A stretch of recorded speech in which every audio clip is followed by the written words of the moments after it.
شیطان کا سب سے طاقتور ہتھیار عورت ہے، جس سے وہ عورت کو بھی نقصان پہنچاتا ہے اور عورت کے ذریعے مرد کو بھی۔ شوہر کے لیے بیوی کی تعریف اتنی مشکل ہے جیسے ننگے پاؤں کے ٹاس سر کرنا، حالانکہ محبوبہ کی دن رات تعریف کرتے ہوئے کبھی نہیں تھکتا۔ خدا کبھی کسی کو کسی لا حاصل شخص کی چاہت میں نہ ڈالے۔ بعض لوگوں کے الفاظ شفا ہوتے ہیں، اس سے لوگ امید اور یقین حاصل کرتے ہیں۔ وہ ٹوٹے ہوئے دل جوڑنے کی صلاحیت رکھتے ہیں، محبت پھیلاتے ہیں، نفرتیں ختم کرتے ہیں، جینا سکھاتے ہیں۔ ایسے لوگ قسمت والوں کو ملتے ہیں۔ جس میں عورت کا احترام نہ ہو، منہ سے وہ شخص ہم کلام نہ ہو۔ ویسے جن محبتوں کا غرور اللہ تعالیٰ توڑتا ہے، ان محبتوں میں کتنی شدت ہوگی نا۔ جان بوجھ کر دھوکہ دینے والوں سے انتہا کی نفرت ہو جائے تو ان کی سنہری باتوں سے بدبو آنے لگتی ہے۔ منافقت عمل ایک دلاسا ہے۔ میں نے ہنستے ہوئے دیکھے ہیں اوروں کو رلانے والے۔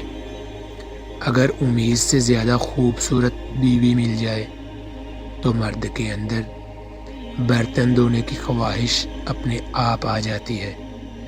زندگی تو ہلکی پھلکی سی ہے، بوجھ تو سارا خواہشات کا ہے۔ مرد عورت کی عزت نہیں کرتا، اس کو توجہ اور محبت نہیں دیتا تو عورت نفسیاتی مریضہ بن جاتی ہے۔ پھر سب کہتے ہیں اس پر جن ہے، یا کوئی کہتا ہے اس پر جادو ہوا ہے، تعویذ ہوا ہے۔ عورت سے محبت نہ بھی کرے، بس اسے انسان سمجھے، اس کی عزت کرے۔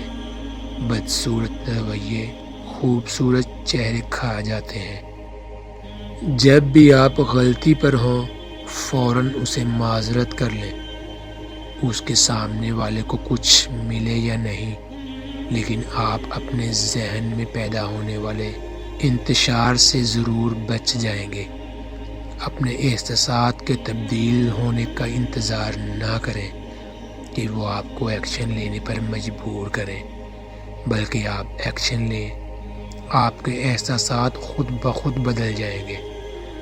4 الفاظ بندے کو ہلاکت میں ڈال دیتے ہیں: میں، ہم، میرا، میرے پاس۔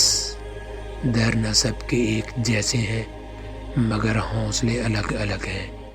کوئی بکھر کر مسکراتا ہے تو کوئی مسکرا کر بکھر جاتا ہے۔ ہم سب کو یہ بات جان لینی چاہیے کہ ہم کسی دوسرے کے لیے وقتی طور پر بہت اہم تو ہو سکتے ہیں، لیکن ہمیشہ کے لیے نہیں۔ ہم جب یہ بات مان لیں گے تو نفسیاتی اذیت کی ایک قسم سے چھٹکارا پا لیں گے۔ کچھ لوگوں کو مشورے سے زیادہ سنے جانے کی ضرورت ہوتی ہے، لہذا کوئی غم زدہ اپنے جذبات شیئر کرنا چاہیے تو سن لیا کریں۔ غم ایک جذباتی درد ہے جو کہ ہمیں کسی ناکامی، نقصان، تکلیف یا بے چارگی کی وجہ سے محسوس ہوتا ہے۔ جو شخص اس کا شکار ہو وہ خود کو دوسروں سے الگ کر لیتا ہے، پر وہ عمل جو ہم کرتے ہیں اس بات کا فیصلہ کرتا ہے کہ ہم جذباتی طور پر کیا محسوس کریں گے۔ اپنی سوچ بدلیں، اپنے رویے میں گرم جوشی لے آئیں اور محنت کرنا شروع کر دیں۔